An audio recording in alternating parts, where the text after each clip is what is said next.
Hi friends, welcome to my channel. ఈరోజు మనం పోలాల అమావాస్య యొక్క విశిష్టతను తెలుసుకుందామండి. ఈ పోలాల అమావాస్య వ్రతం ముఖ్యంగా సంతానం కోసం చేస్తూ ఉంటారు.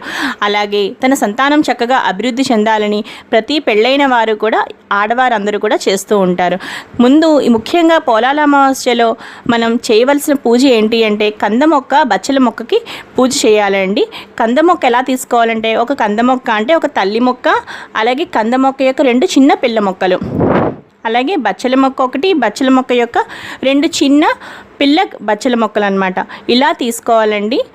ఇప్పుడు మనం కంద మొక్కకి అలాగే బచ్చల మొక్కకి మనం పసుపు తాడు అంటే పసుపు కొమ్ముతో తయారు చేసి పెట్టిన ఒక పసుపు తాళ్ళు తయారు చేయాలండి. అవి ఎలా తయారు చేయాలంటే దారాన్ని 9 పోచలుగా వేసి ఆ దారానికి పసుపు రాసి పసుపు కొమ్ము కట్టాలన్నమాట. ఇలా మీరు అమ్మవారికి అంటే కంద మొక్కకి అలాగే బచ్చల మొక్కలకి అంటే మొత్తం అన్నిటికీ కలిపి ఒక 2 తీసుకోవాలండి. అలాగే పూజ ఎవరైతే చేసుకుంటారో వాళ్ళు కూడా తయారు చేసుకోవాలి. అలాగే ఇంట్లో ఆడపిల్లలు ఉంటే తప్పనిసరిగా వాళ్ళకి కూడా కట్టాలి అండి.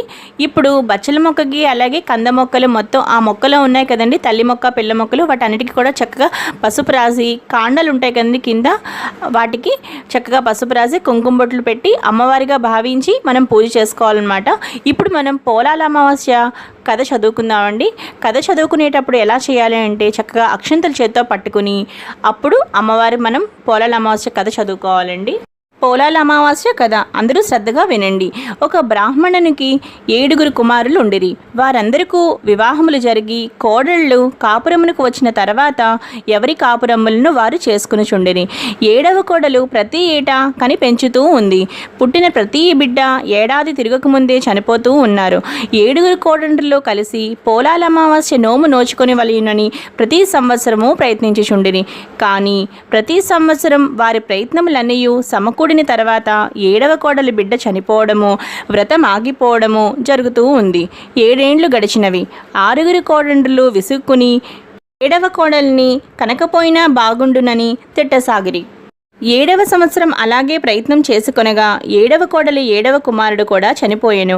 అప్పుడు ఆ తల్లి ఈ విషయం బయటకి చెప్పకుండా చనిపోయిన కుమారుని చాపలో చుట్టుపెట్టి తాను కూడా మిగిలిన వారితో పాటు వ్రతం చేసుకుని చీకటి పడిన తర్వాత బిడ్డ శవమును ఎత్తుకుని పోయి ఊరి వెలుపలి ఉన్న దుర్గాలయం నందు ఉంచుకుని ఏడ్చుచుండగా దేవి ప్రత్యక్షమై, కుమారి శోకింపకము, ఈ అక్షతలు తీసుకుని పోయి నీ కుమారులను పాతిపెట్టిన చోట చల్లుము, వారు తిరిగి బ్రతికెదరని చెప్పి కొన్ని అక్షతలు ఇచ్చి అచ్చటనున్న కుమారుని బ్రతికించెను. 7వ కోడలు అటులనే శ్మశానమునకు పోయి దేవి చెప్పినట్లే చేసి 7 కుమారులతో ఇంటికి రాగా అచ్చటి వారందరినూ వింతపడి పోలాల